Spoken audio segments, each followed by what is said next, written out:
friends, Justin and Jared Showers here, just checking in with you. We've been really busy over the last month. We were providing weekly updates on how Utah's real estate market is faring during this coronavirus. We did that for 7 weeks in a row every Friday, and I hope you appreciate the information. Frankly, we've just been so busy, I haven't been able to get another video out to you. I felt it would be important to do one final episode of coronavirus versus Utah real estate. I sure hope it's the final update as we climb out of this terrible period. As you might know, 2020 started out with tremendous momentum. We had some of the most productive winter months ever. Inventory was super low and interest rates were very favorable. That all slowed down around March 13th. I wouldn't say that it came to a grinding halt. That's just not the case. We had several buyers and sellers complete their transactions during the month of March and into April. In fact, Jared and I bought a beautiful investment property ourselves. We closed on it March 13th. Did we consider backing out of the deal? Well, I'll be honest, we did have that discussion, but it was such a great property and we didn't think that would be fair to the sellers. Now looking back, I'm so glad that we closed on it. And kudos to all those buyers and sellers who decided to move forward. As people were panic selling their stocks and other investments, I cautioned our clients from selling off real estate. One of the great things about real estate is that we can't just liquidate it with the click of a mouse. That served as a protection for many who may have had that impulse to sell off your home or real estate investments. From week one, I felt very confident that we would pull out of this. I understand the fear, believe me. I was right there with you. However, our market fundamentals are so strong here in Utah. We went into this with very low inventory, and actually we're coming out of it with even lower inventory coupled with the lowest interest rates we've ever seen. We did not see an influx of homes hitting the market during this pandemic. From week one, I saw the possibility that real estate activities could be severely limited and even shut down for a time. I have colleagues around the country that I meet with regularly that haven't been able to show a home since this all started. Transactions that were ready to close were delayed. It's been awful for them. I can't say that everything in Utah continued business as usual. That would not be accurate. I am very grateful, though, that our leadership in Utah took a much different approach than other states around the country. We have remained open for business as long as we can find ways to keep our clients and others safe. I believe this has made all of the difference.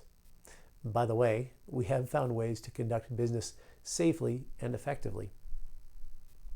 Each week, I gave you the numbers of new listings and new under contract homes. The number of new listings hitting the market was a key indicator for me. I wanted to know how many of those homes were being absorbed by our market.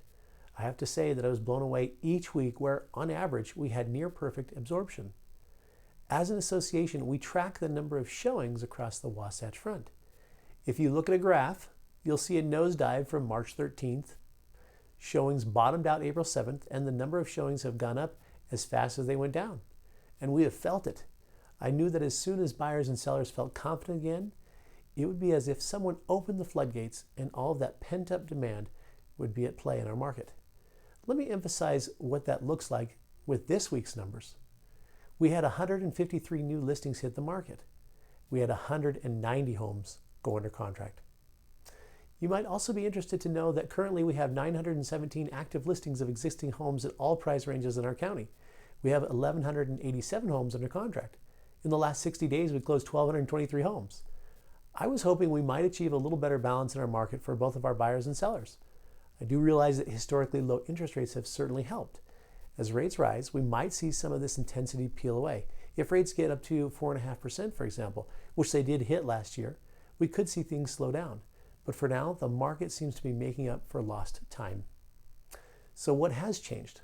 Well, certainly the way we show homes has changed. We're dealing with that, but it's a minor inconvenience.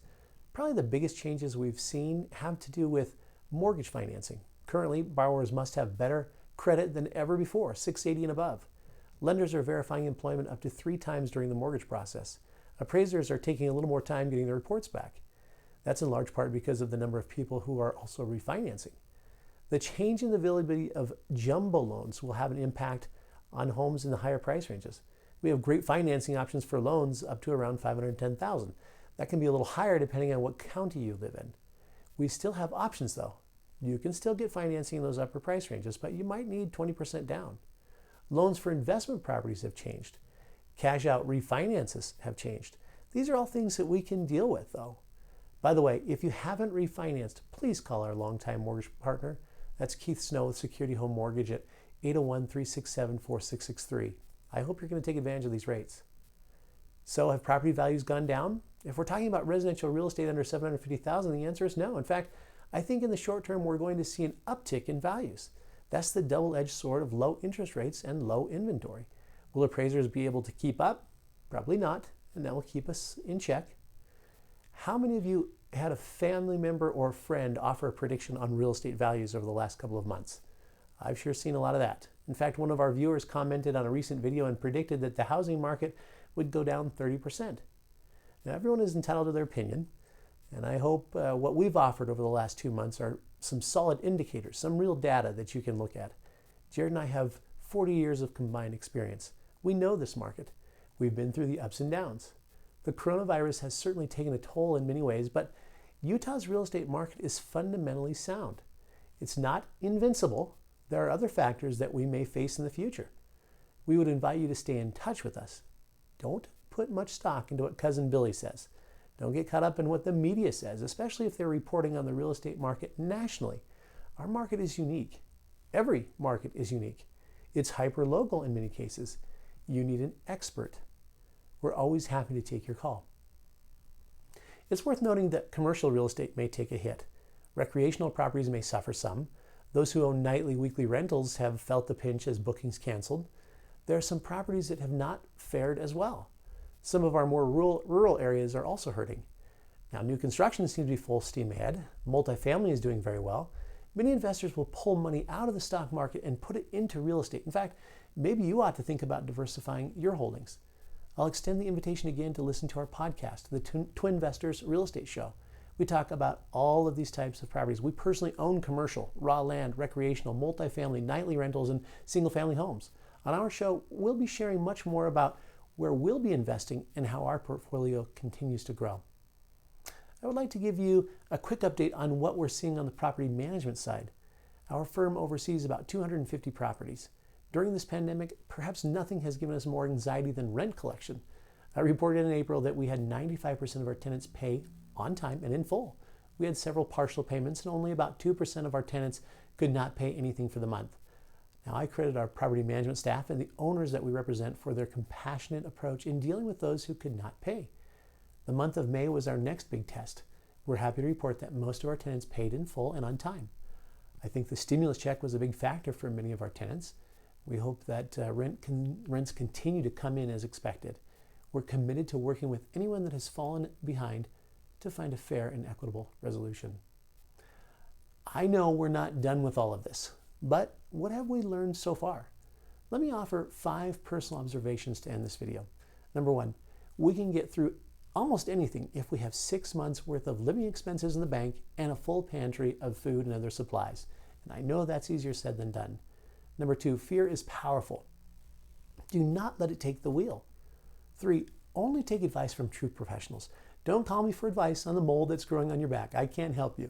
If you want to talk about real estate, I'm happy to spend the time with you. Number 4, seek for the truth. I wish you all the best in that endeavor. It has been really hard to process all of this. And of course, we want to be respectful to all those around you. Number 5, make the most of your time. Diversify your skill set. Become the expert. Become more marketable. A lot of people have had their cheese moved over the last couple of months. Please give us a like and subscribe. If you're looking to buy or sell real estate, give us a call. We've sold over $300 million of precious Utah real estate. Very few brokers have the experience level, the commitment, and the work ethic that we do. We're ready to serve. And we'll talk again soon. But for now, let's get moving.